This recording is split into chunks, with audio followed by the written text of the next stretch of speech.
Hello and welcome. This is the 14th of January 2013 and we're out at the Empire Mine State Park. And once again the Nevada County Historical Society is gathering oral histories, and we are so lucky to have in our presence today Phil Oyung. Phil knows a little bit about this mine yard. He was born fairly close to this area. Phil, could you tell us a bit about your grandparents? Let's go over your family history briefly.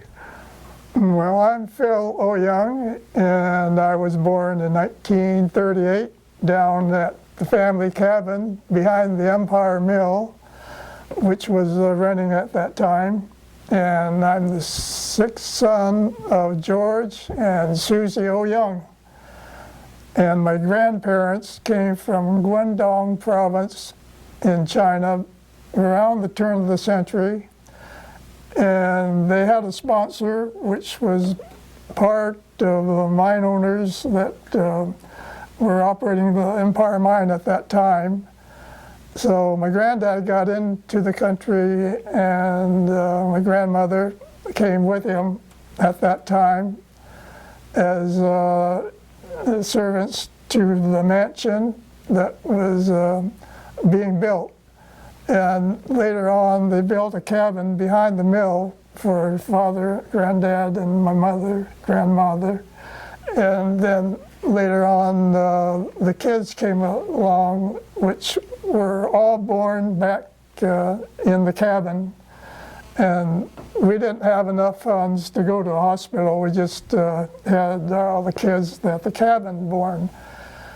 And later on, other people came and visited around the house as the cabin was enlarged.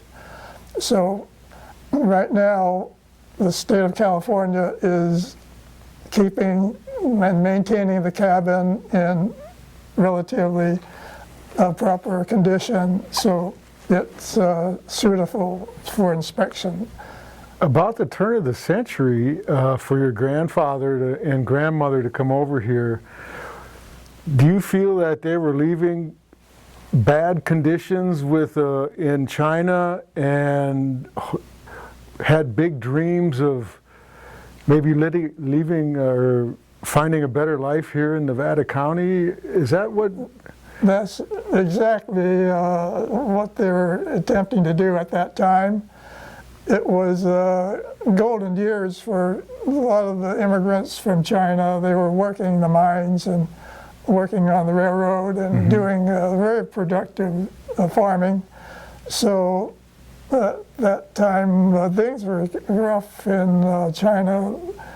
The British and a lot of the countries are trying to overcome the Chinese government because of the land grab, and so the British got control of Hong Kong, and eventually, as the people migrated, everybody was searching for a better life out of China. So your grandfather came over here with big dreams, and then, but he did leave your father in China. That's exactly right. And later on, in about 1916, my dad decided to take the chance and come over, since my granddad had already established a relationship with the mine owners.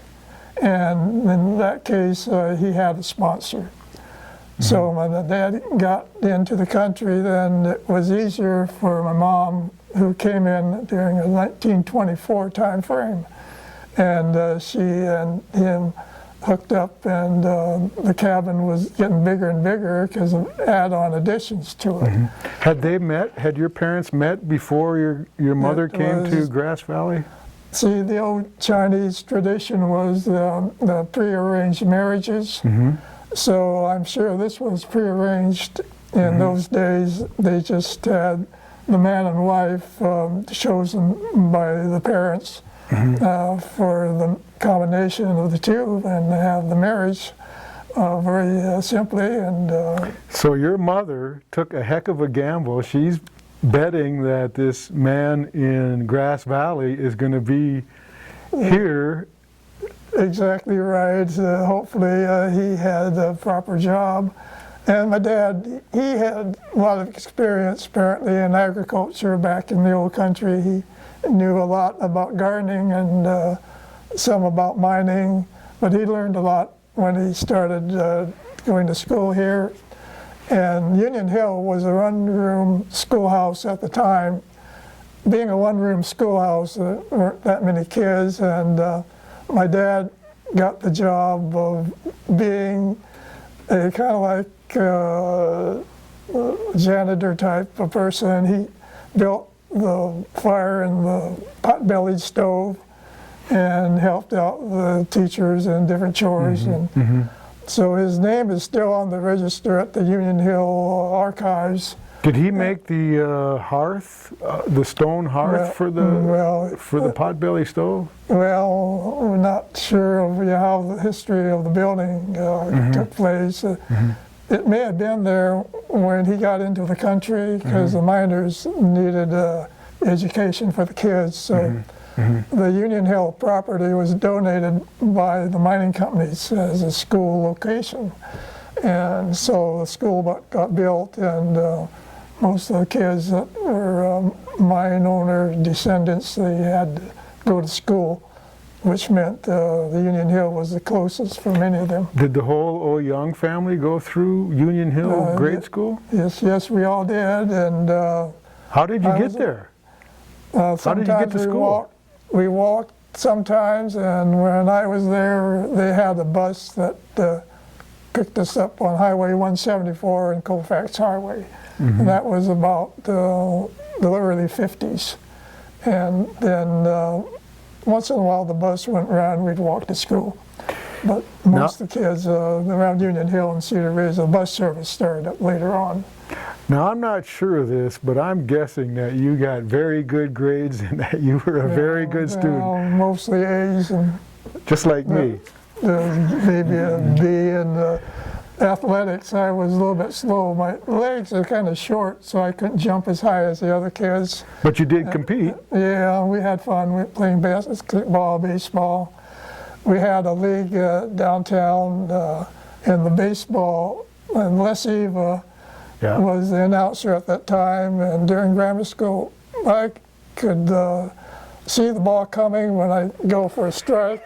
Once in a while, I'd hit the ball and get on base, and more than likely I would strike out. But then I'd get on base, and one night I was on first and attempting to steal second base, and the catcher, he made a bad throw. He didn't throw the ball to the second baseman. He conked me right on the head, and the ball went flying.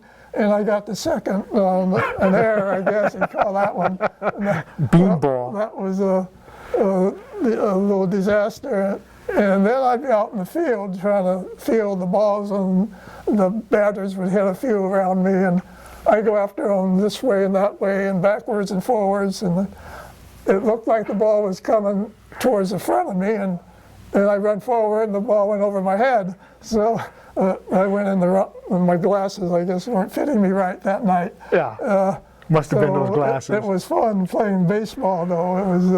Well, Phil, why don't you take us back to your home now? The cabin that you talk about, that you refer to, that your family grew up in, has kind of an interesting history. Tell us exactly where it is. We are in the docent room at the Empire Mine. Okay. And if you could tell us where your cabin is, and tell us, I'll ask you a few questions about your home life while you were there. The cabin was built by the laborers, the miners, and maybe a few relatives. When the granddad came over in probably 1905, 1910 time frame, it was just a one-room cabin. It was built, it's around 150 yards behind the Empire Mill. So how far from where we are sitting is your cabin? It's probably 300 yards 300 down yards. the hill. So all the Oyung kids, and that's your family home, 300 yards, you're right in the middle of the works. That means commuting to work. All the kids who were the boys worked here at the mine, and I worked for the electricians. But yeah, we stayed down at the cabin and walked to work, which was a couple hundred yards. It got finally finished when my granddad and grandma settled.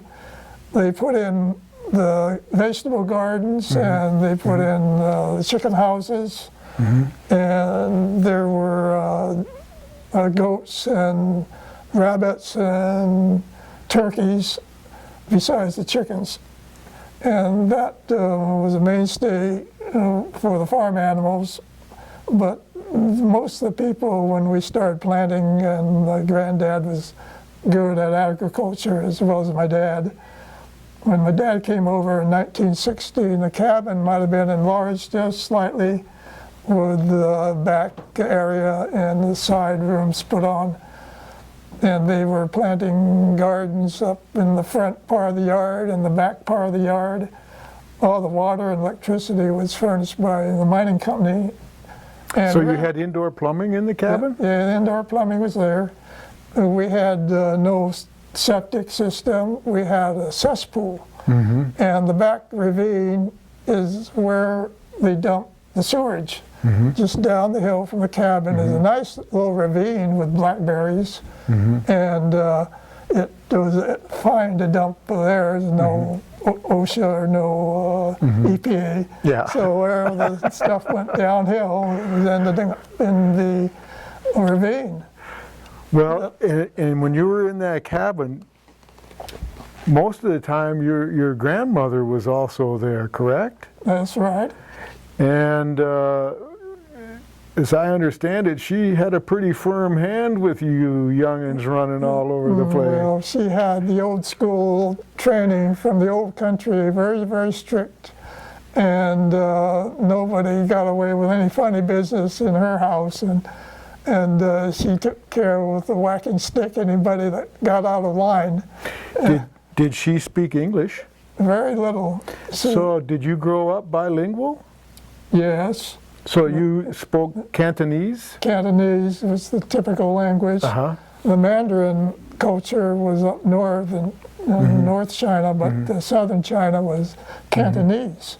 How about your Cantonese now? It's probably a little... I can still remember a few of the words. Oh, really? Ni hao ma and dojia and xin song, that means mister.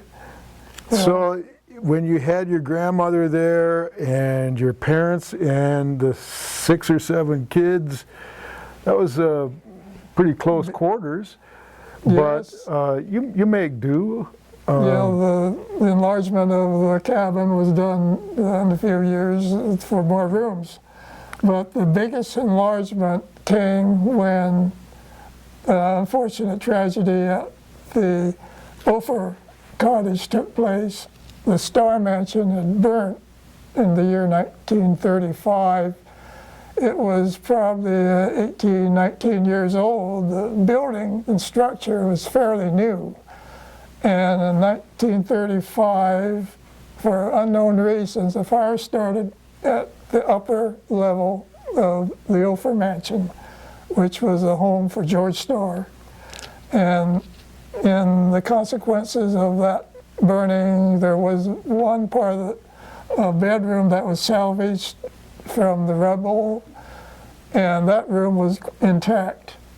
And luckily for me, they moved that entire room down to the cabin.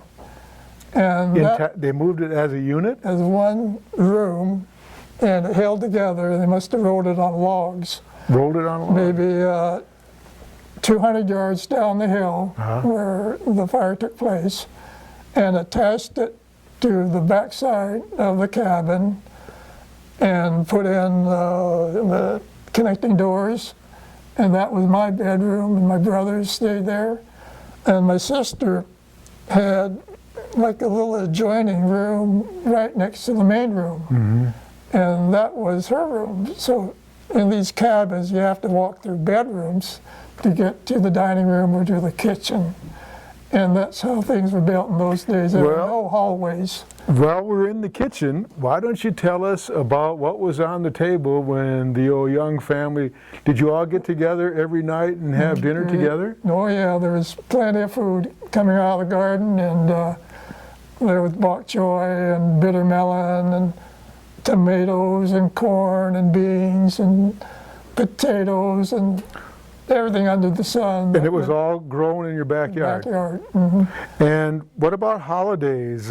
Did you celebrate Chinese New Year? Oh yeah, we celebrated the Chinese New Year with their decorative type ornamental fruit ornaments. We had these oranges with grapefruits. So we'd put a bunch of oranges in a bowl, and then they'd set the grapefruit on top of the platform of oranges, and then there was other side dishes you put around the plate, and you had the money wrapped in red envelopes, and that was a tradition. And all the kids got these little red envelopes with $2 from the parents, and Grandma would have a red envelope with $2 in it. And boy, that was a good payday for us, with $6 during Chinese New Year. And that was one of the better times. We had Christmas and all the other celebrations, but Chinese New Year's, we always count on the $6. That was the big holiday for the Oyung family. Yeah, we'd haul in the big bucks then. That was the payday for the whole year. So some traditions did make it all the way from Canton to Grass Valley. Oh yeah, there was a Chinese school down in Grass Valley at the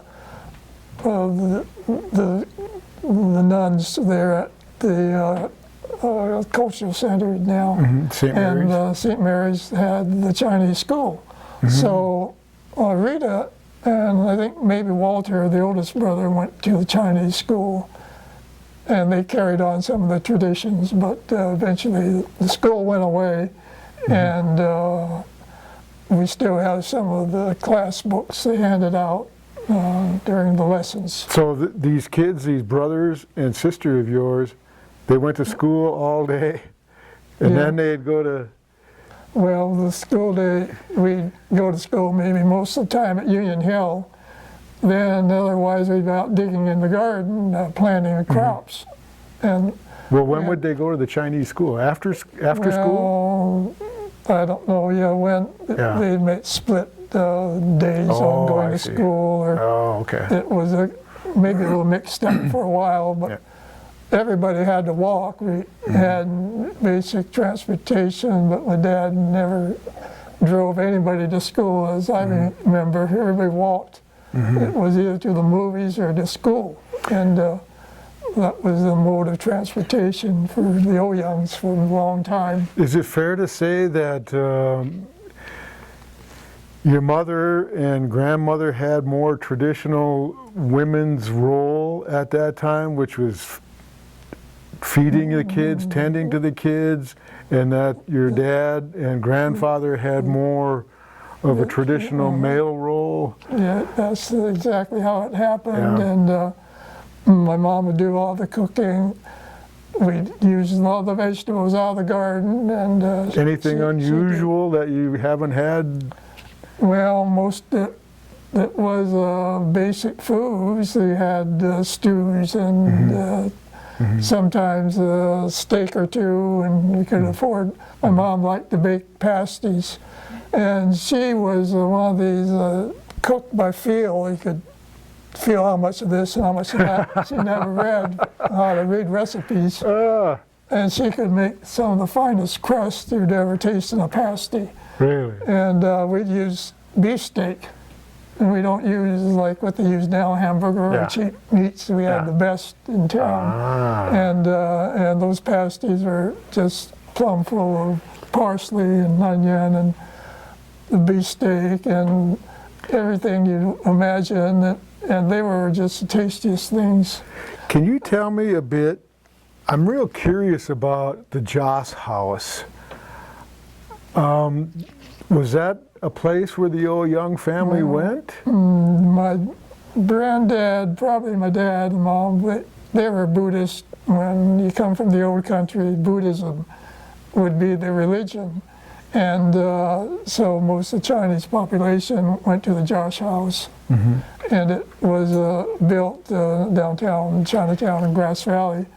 Later it was abandoned, Chinatown disappeared, and the Josh House went to Nevada City. And so it's maintained there now. But you know, I come from going to church when I was a kid. Is that what it was like in the Josh House? They would have a certain day of the week set aside, and the Chinese population would congregate? It probably fell on the same day because as the American religion was on a Sunday, due to the fact everybody had to work during those hours, and the Sunday and the other holidays may be celebrated at the churches or the Josh House. Is it similar in, you know, we have pastors and priests, and we have generally somebody conducting the service?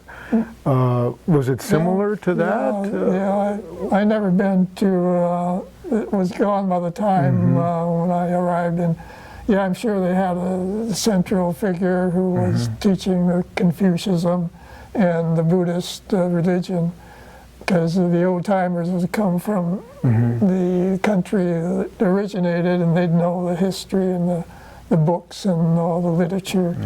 So they'd bring that with them when they come into California. So the Buddhism religion is spread up and down all the towns that had any Chinese population. And Sacramento, I'm sure, had a big population by that time. One of your siblings had some physical difficulties. There were ailments in our family. My sister, she got married and had 2 kids. One kid was just crying and yelling and shouting, and you know, it would drive you crazy. Well, she had problems with mental condition after that kid. My dad and mom took care of it. She had a mental breakdown and had to go to Napa or Sonoma State Hospital to recover. And that kid, it would settle down. My mom knew how to raise kids. When it started crying and half the night, well, my mom would just set the kid outside the door and let the kid cry, and then take it back in. It kind of settled her down. She grew up to be a pretty good kid after she grew up, but it drove my sister crazy. And so she recovered, got out of the hospital and everything. And in another case, my brother was going to UC Berkeley, and he's the next oldest from me, and had problems with classes, and he was having difficulties. And you know, if you stay up too late at night and trying to keep up with the classes and overdo it, well, he had a nervous breakdown. So he went over to the same place as my sister in Napa and Sonoma State Hospitals. So he finally recovered and got back and went to a different school after that. But those two had problems. And then the youngest, who was younger than me, the 7th child, he was born with cerebral palsy. And unfortunately, he was born at home, something happened, and he never learned to read or write or take care of himself.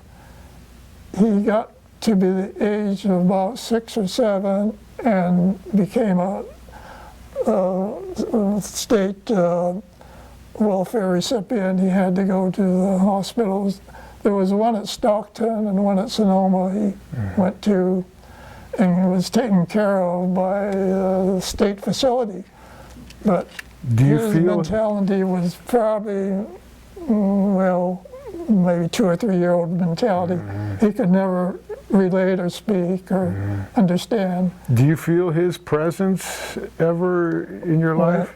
When he passed away, this is about 6 years ago, he had a heart arterial sclerosis condition and had a heart attack and passed away at the, it's like assisted living home down in Penryn. And the doctors and nurses were there, and he and I were never that close. My parents would visit him every so often. And when he passed away of the heart attack, Hooper Weaver, I think, took care of the transportation. He was brought back to Grass Valley. And then I had Chapel of the Angels do the internment, which meant the cremation process. But that was good and fine. The only problem was I brought back his ashes in an urn back into the house down here on the crossroad. And the first night, things were pretty quiet and nothing's happening. The second night, I had the ashes in the front room, and I could feel this kind of energy wave action, like, this is funny, because my feet started tingling. I could feel something going on, like not pushing me, but an energy going in and out of my body. And I thought, oh, I did something wrong having those ashes in the room, and I knew it was my brother. And to this day, I can still feel that slight tingling, and that it's like an electrical energy passing in and out of my body. That's the first time that anything like that's ever happened, and I knew it's not my body doing it. And I knew it was my brother.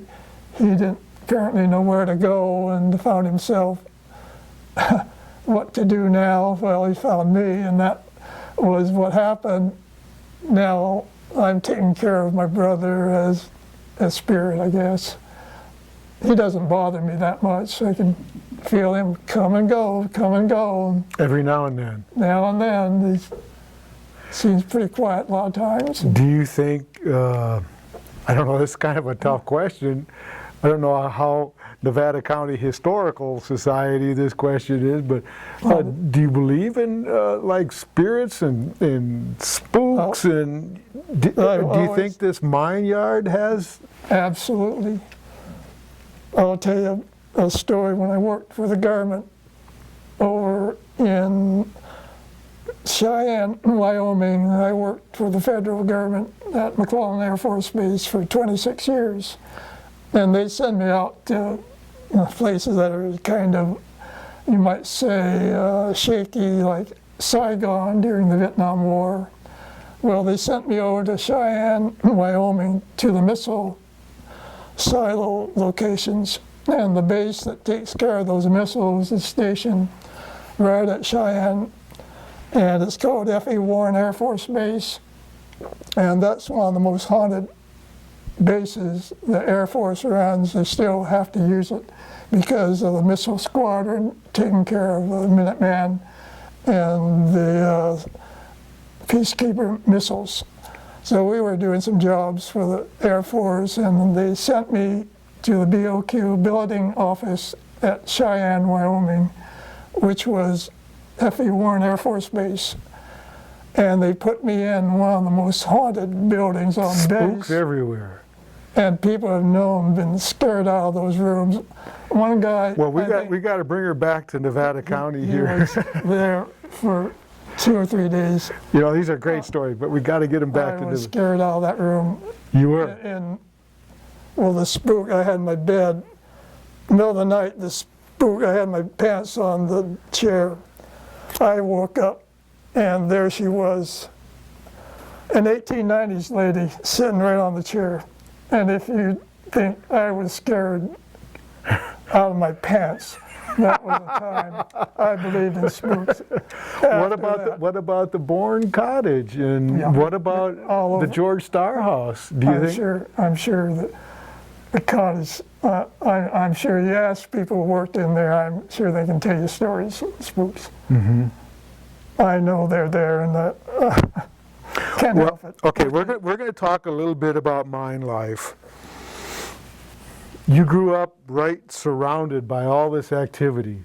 At one time, I read that there was 80 stamps dropping. 80 to 100. That was noisy. It was noisy. You must have been able to feel that in the ground all the time, but does that turn into white noise? And pretty soon you don't even hear it after you get can used still to it. talk? It's like, well, outside. Inside, you'd have to shout into somebody's ear to hear the conversation, but you'd step outside and you can carry on a conversation outside. The rumble was there, but it's not as bad as behind a jet engine or the places where there's high noise level. Behind where the house was. Was it dusty? Inside, no, they had a small amount. It was mostly. I mean, the air outside, it wasn't. No, the air outside is, everything's sealed inside the mill. Any pollution products, and, mercury or cyanide, all that was confined pretty well. Any dust was no health hazard at all. People working in the cyanide plant and the mill workers had a short lifespan. They had to endure all the mercury and the pounding, and there was maybe a silicosis type problem. Yeah, there is a certain amount of dust inside. So, as I understand it, a crew in a mine consists of the miner, a mucker, and a mule skinner. Is that pretty much a I've been down most of the time when that is probably the basic mining people that are there, the muckers. I'll tell you about some mining horror stories about the mining when people relate to me how risky it is to work there.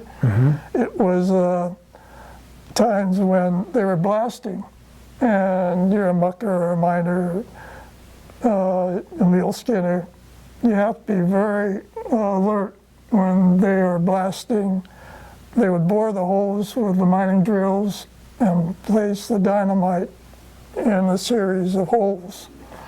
Then they'd have the fuses, which is a certain length, maybe 2 or 3 feet long. And all these holes are bored in the tunnel. And the dynamite sticks are placed in the hole. And the caps are rammed in. And all the fuses come out to a place, and they're in big bundles. Well, you're lighting the fuses, and you're ready to escape out the tunnel. And here you are lighting all the fuses, and it looks like they're all burning, and the fire is going in that direction towards the blast and powder. So you head out, hopefully before the blast. Yeah. So you get a distance away wherever you're hiding. Yeah. And there is a person who's supposed to be counting the number of explosions. And So this they is were very sequential? important. They were sequential? Well, hopefully they're kind of sequential because the length of the fuses are different lengths. So here you go, number 1 blows, boom, and then number 2, boom, boom, or whatever. Then hopefully somebody's been counting or all the charges go off. But you know Murphy's Law, at times you have to be careful. 1 or 2 charges might not have gone off due to the fact the fuse was half lit, half blown loose. Anything can happen.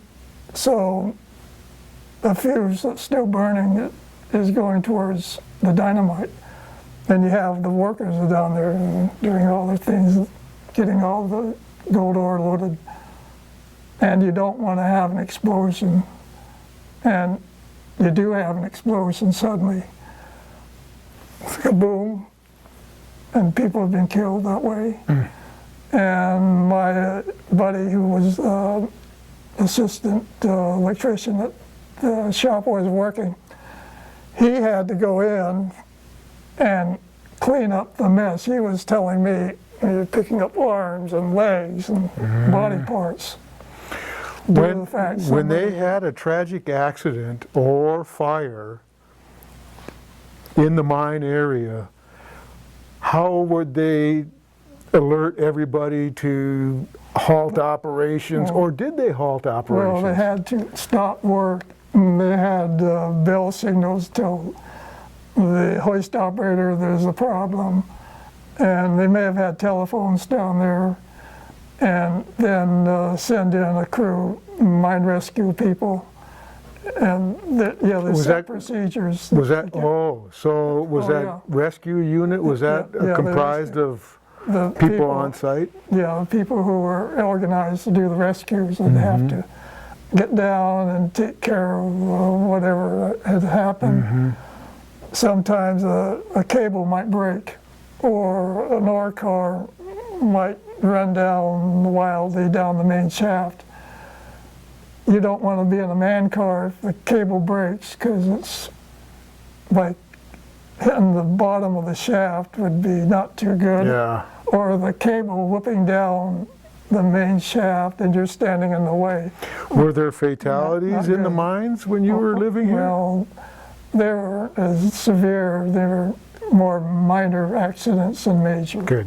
That's good. There were never explosions like a magazine blowing up or real tragic things. Well, my understanding now, these miners were by and large young. I imagine a lot of them were single, didn't have families. I imagine some did, some didn't. And you were telling me at one time about a miner's trail. Did they have boarding houses in proximity to these mines where these young guys would live? And then the miner's trail was the connecting trail between the Empire Mine and Grass Valley. That trail came right across near our front door because the road in front of the house was part of the trail. And then they went past the clubhouse, which had rooms, and it was thought that could have been a miner's residence for a short time. There's only 3 or 4 bedrooms upstairs in the clubhouse. But all the way to Grass Valley, the trail wound its way down the hill near Pine Street, and then it went down towards the old high school. So at shift change, you got a lot of miners filtering past your house, and prior to that, there's a lot of them coming in. Well, a lot of them by the time in the 30s and 40s had cars, and all up and down the walls here in front of the office, they had parking sheds. So a lot of them would park the cars all the way around, clear to the head frame. And some walked. Eddie Clemo, who was a master electrician, he always walked to his house downtown. And the other fellows, every time Eddie Clemo would come by, we'd hand him a bag of vegetables, and he enjoyed those. Oh, sure. And anybody else who had wanted leftovers, we'd hand them out to them. Sometimes you would have surplus out of your garden. Too much. Yeah. Well, that's why the mine owners enjoyed the cooking. We had so much fresh vegetables, and we had a lot of produce left over. And so your father worked as a cook for? Yeah, my granddad did a lot of cooking. My father basically was mostly in the garden doing the chores there. And he had these jobs like sweeping the main office. That wasn't good on the first floor. There was a lot of asbestos. The pipes were wrapped like a shipyard wrapping of asbestos. He was there sweeping the stairway going down to the bottom level of the main office, and all this asbestos was, kind of floating around. Well, I want to cover a couple of things. I want to go back to these young miners. They would have shift work, exactly, there's 3 shifts. When they were going full bore, they would run 3, but later, I think, when I was working there, was just only a single shift. And they were still getting gold out of the veins, and it was kind of like slowing down, because in '56, there was the mine workers strike, and there was a shutdown then. But in earlier days, they were working more than 1 shift, and they could... Well, these young guys working 3 shifts, hard work. When you got that money in your hand as a young miner, I imagine you went into Grass Valley and probably had a good time. And there were a lot of brothels downtown. There was. And all of Spring Street in Nevada City was lined in brothels. I bought real estate up and down around Grass Valley in Nevada City, and I bought one on 203 Mill Street, which had Marshall's pasties in 1977. And there was a hotel upstairs called the Valley Hotel. And there were taxi drivers who remembered the Valley Hotel being the local brothel on Mill Street. He would take the girls to work about 10 in the evening and bring them back home 2 or 3 in the morning, I guess. Then in Nevada City, I bought another building behind the National from Pat Tierney, 203 Spring Street. And Pat Tierney's building, his burnt down, he rebuilt it to a similar building, but that was a brothel when he owned it. And I get stories from the tenant. There was a bar there, Mad Dog and Englishman. They would have these strange things going on. Sometimes the doors on the cabinets would fly open for no reason. And the Mad Dogs stereo and would go Englishmen? up and down. Yeah, the Mad Dog and Englishman bar. The stereo would go up and down. Somebody would be turning the knob, but they look there and nobody's turning the knob. So if you're a young feller and you're down in that mine and you've been working a lot, you know, it's got to be a lot of discipline not to try to go off the handle, you mean? No, to maybe line your pockets with a high-graded ore. With high-graded ore. Well, half the town in Grass Valley, probably 2/3 of the town, in their basements at the business establishments, had illegal stamp mills. And there was one at the Kidder Mansion. A friend of mine at McClellan Air Force Base knew of people working that stamp mill. They would station guards in front of the mansion to watch out for the sheriff or the cops, because the stamp mill makes a little noise, and they like to keep everything quiet when they're running their illegal stamp mills. So high graders would take their workings or their lunchbox, or sometimes they would try to high grade. And a classical story of a high grader was the test tube method of they stashed the gold, which was quite abundant underground, into the test tube, and they stick it up their rear end, which meant hiding it from the boss. But unfortunately, one day, the high grader had stooped over too far in the shower, and the test tube was sticking out, and the boss saw it. So that was the last of his high grading technique for the Empire or any other mine. People were watching for these test tubes.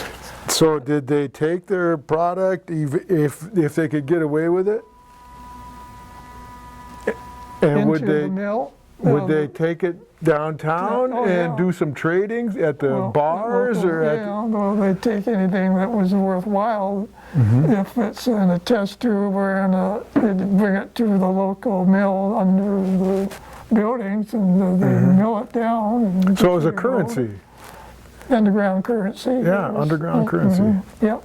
And the mine workers didn't make very much, so they worked hard for a living, and it was just like the marijuana crop is today, the underground economy. Yeah. Yep. Well, if, hang on a second, cut a second. I lost it here. Now, when these high graders started taking some of the good ore out, there must have been security measures put in place to counteract that. Well, as far as I could tell, there weren't very many security guards. There were none. The security was activated by the shift bosses. The shift boss was the man in charge of the crews going down. So he's overseeing the mining operation when the miners are loading up the ore cars and the blasting is completed. They would kind of trust in the miners, but you can't trust everybody. So they were inspecting lunch pails, articles of clothing and pockets, or anywhere where you could hide gold specimens. There were people around that had a knowledge of how high graders were operating at the time, so they would know where to look. If it's a test tube stuck up somebody's rear, well, they just look up somebody's rear and see if there's anything there. If it's in the mouth, or they maybe have everybody open their mouth, any gold that's hidden away. And in the shower room, people had to change their clothes, so they're, I'm sure, watching very closely on the change from the working clothes to the street clothes. And later on, whatever losses, there was such an abundance of gold floating around. They had a rule when I was working with electricians: if the mine was assayed on the ore for 2 ounces of gold per ton at some particular waste station they were checking, they wouldn't even bother to mill 2 ounces per ton. They'd throw it away. So nowadays, at 2 ounces per ton, they keep it like it's worth its weight in gold, which it is. Yes. And so to speak. so the security was not that great. I know when they shipped gold out of the Empire Mine safe, they never divulged the day they were shipping. There was always a car that came up and there were these people, which was probably like a Wells Fargo or security agents with kind of a hidden gun here or there.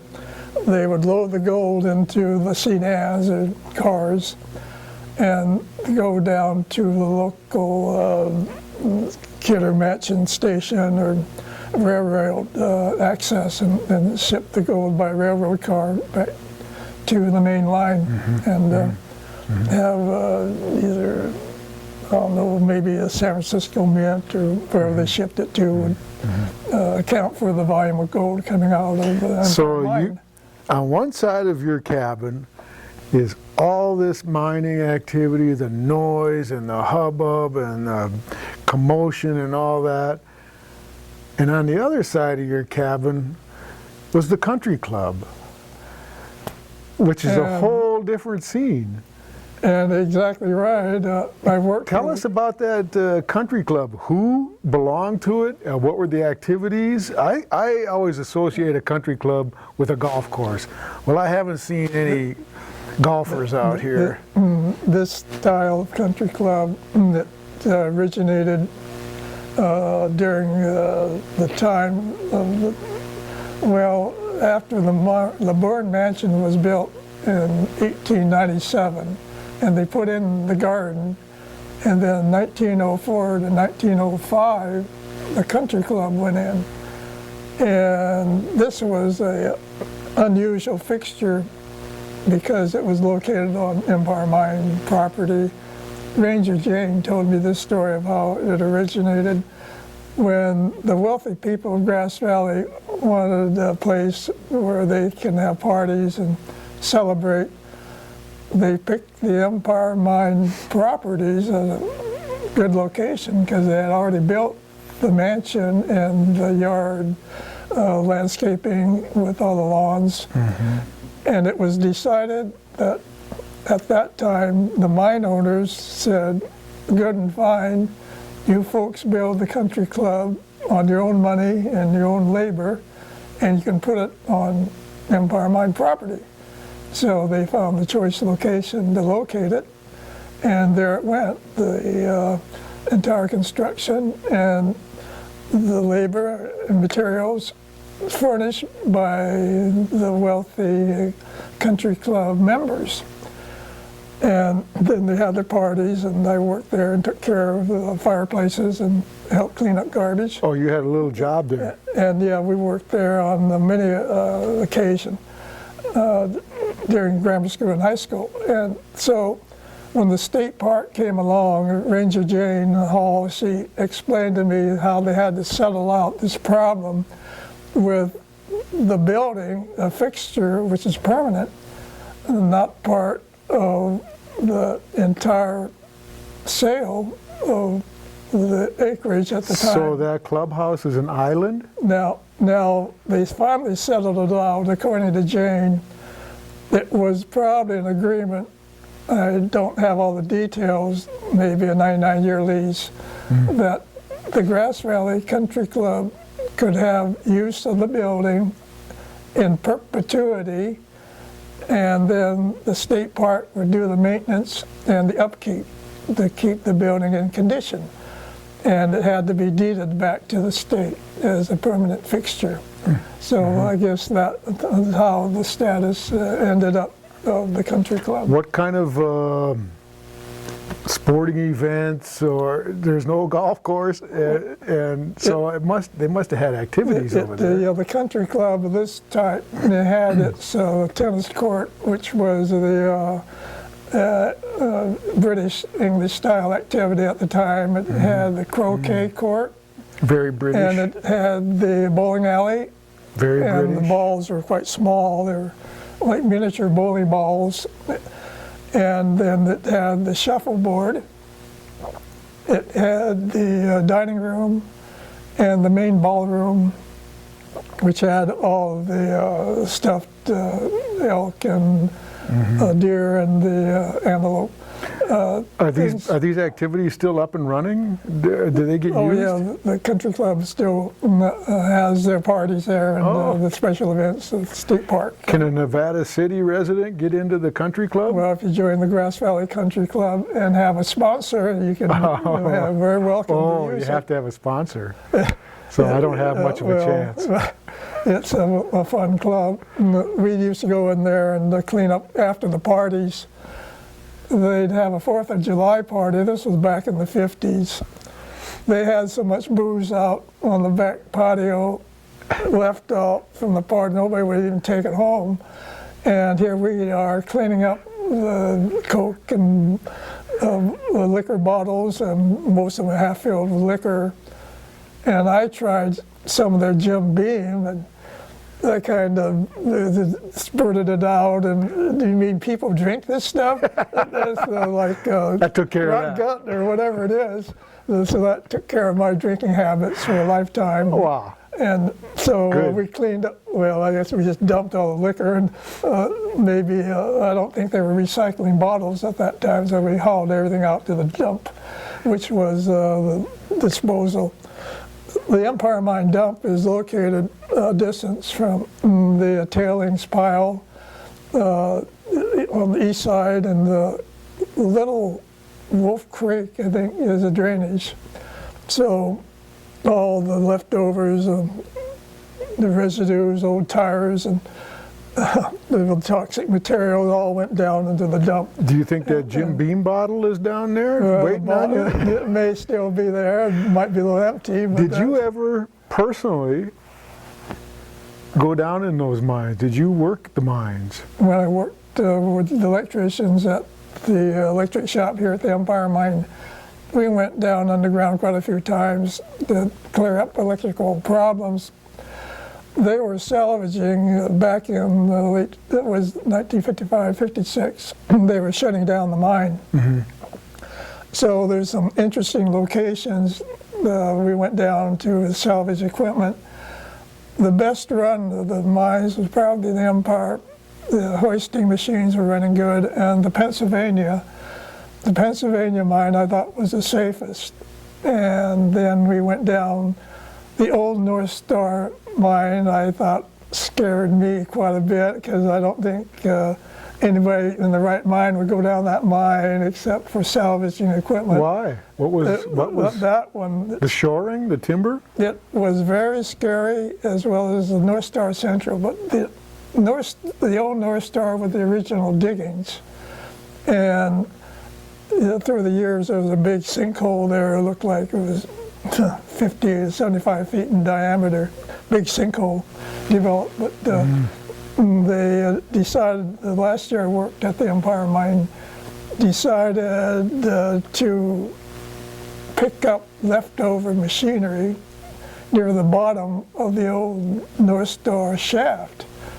The hoist was running barely, and then pull out a real heavy electric locomotive. That is a machine that pulls the ore car in the different levels back and forth to the main shaft for dumping into the main ore car with So all you're the hooking ore. these cables from The cables are running down into the shaft.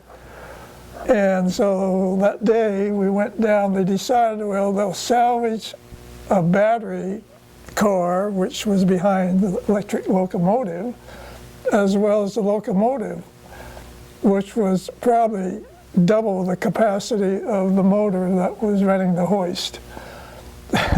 So we go down in the man car, which is a little small thing and real easy, and the ore car is a little heavier, and then the man cars are lighter. So here we go down, find the locomotives on one of the levels and the battery car with it.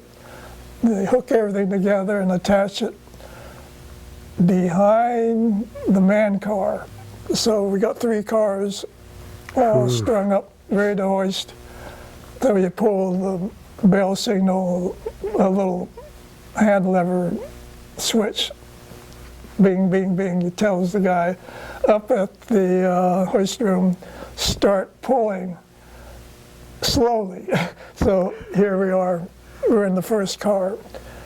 The cable is pulled up tight. Here comes the rear cars.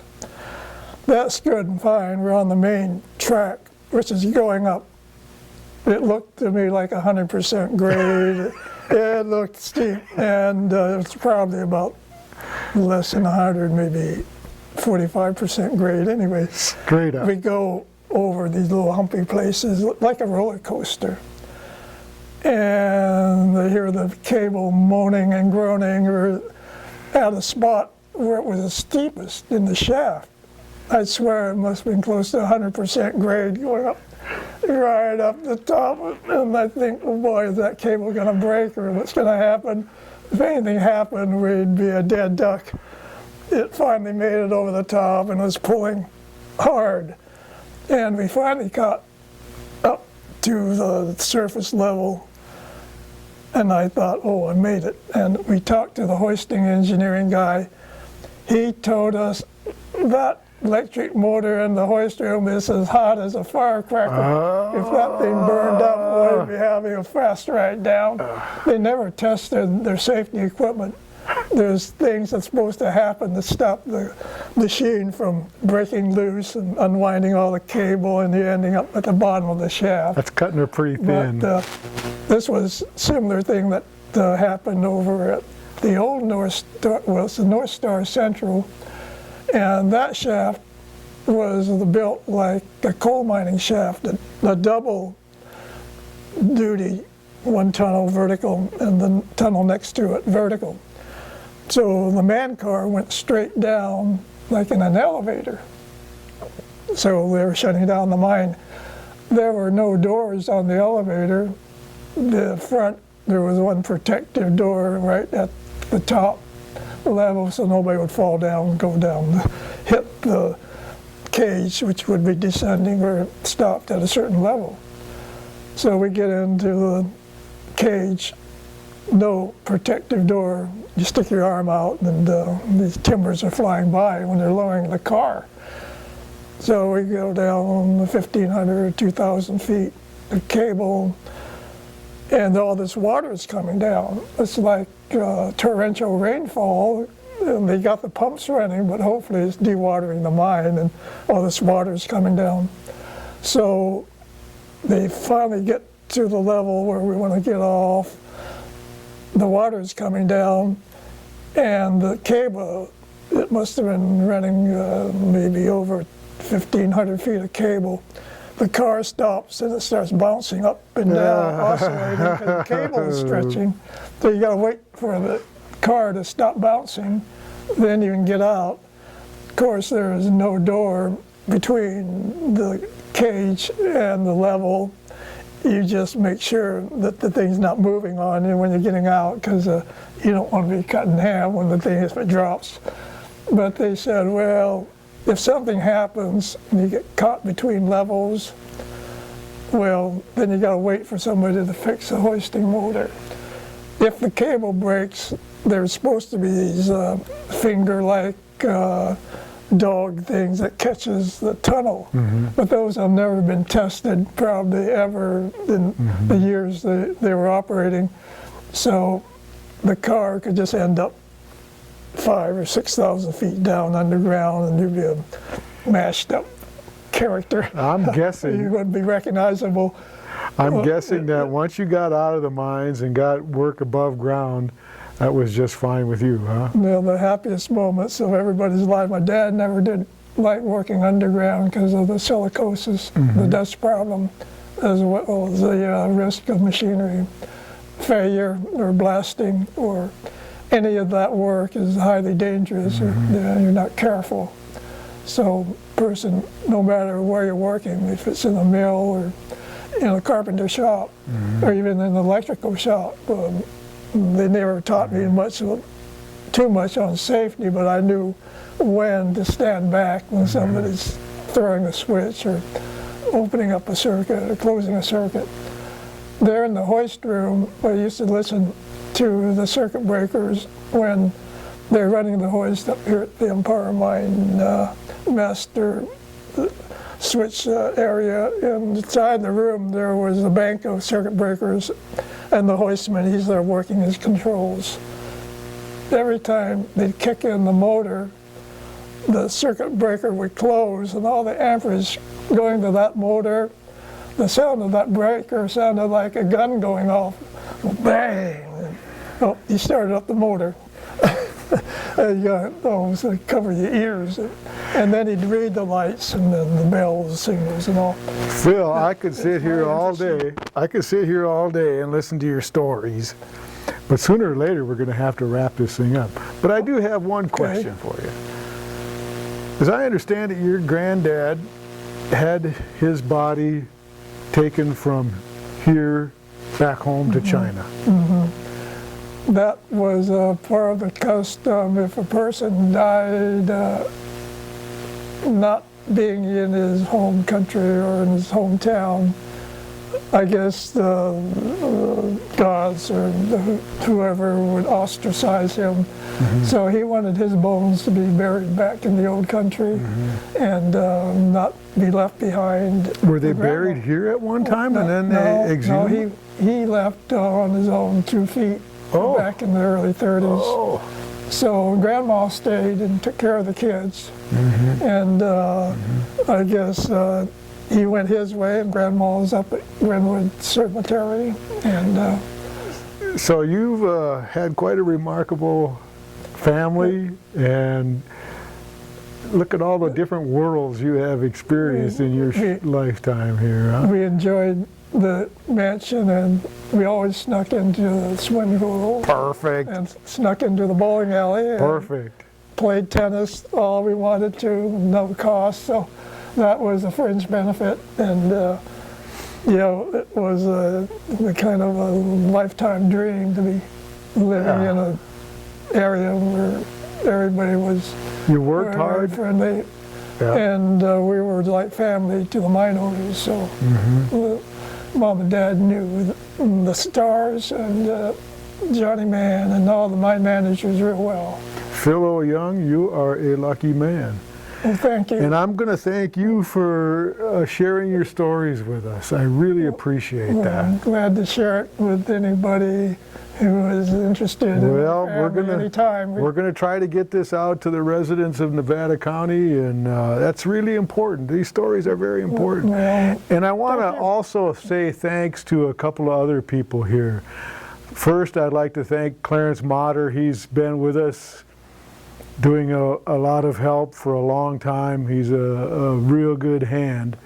And Kathy Wilcox Barnes. She has also been researching these different interviewees, and it's very nice to have that.